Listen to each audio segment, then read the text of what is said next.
Ludovic n'en peut plus des allers et retours à la direction de la SNPC. Il fait un article sur le pétrole lampant à Brazzaville. Et donc depuis plus d'un mois, il épie et espère obtenir un entretien avec un responsable de la SNPC. Pourtant, tous les jours, il se heurte à un refus de ses agents. À bout de patience, il a fait recours à une expression de plus en plus répandue dans le jargon des journalistes ici. Du côté de la SNPC, le directeur n'a pas souhaité répondre. Formulation simpliste qui formalise la plupart des articles ici.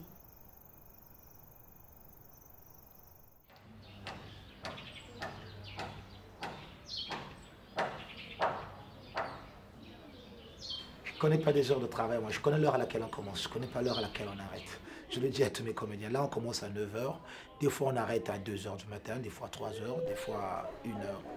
On n'est pas dans un pays super développé où on doit, en tant que citoyen, faire des efforts. Puis en place, on a des structures qui prêtent aussi à ce type d'exercice. C'est-à-dire le fait que j'ai fait un effort, tout autour, il y a des structures étatiques ou peut-être pas, mais qui sont là pour évidemment apporter un peu de l'eau au moulin ou te tirer de l'endroit où tu es pour que tu apportes un plus par rapport à la proposition que tu donnes.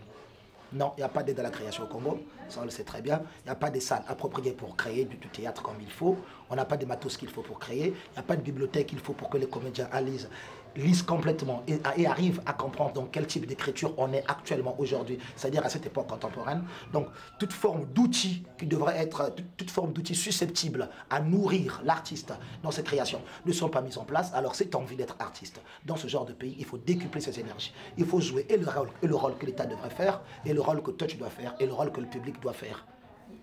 Parce que sinon, on va complètement tomber dans une espèce de complaisance. Et la complaisance de quoi? Du temps qui nous nourrit et qui nous tue en même temps. On va rentrer dans cette complaisance-là. Et d'où la phrase fatale est connue. Ben c'est comme ça. Ben c'est comme ça, c'est le pays. Ben c'est comme ça. Ben c'est comme ça le pays. C'est ça que tu vas dire à ton fils. C'est ça que tu vas dire à ta fille. C'est ça que tu vas dire à ceux qui viendront après. C'est ça que toi tu vas dire. Je vais dire à la société en tant qu'artiste. Ta réponse à toi, à la société, ta proposition à toi. C'est même pas question de réponse. Ta proposition à toi, à la société. C'est de dire c'est comme ça. Non, ça c'est pas la place de l'artiste. Donc je crois que c'est pour ça que je ne connais pas le phénomène temps et il faut complètement décupler ses énergies pour arriver à faire du théâtre, pour arriver tout au moins à faire de l'art dans les pays qui sont les nôtres. Et ma définition est connue de tous, mes artistes le connaissent très bien et même, je le dis très souvent dans les festivals en Afrique où je vais pour jouer, ou à des ateliers, je leur dis toujours, pour faire du théâtre en Afrique, il faut d'abord boxer la situation.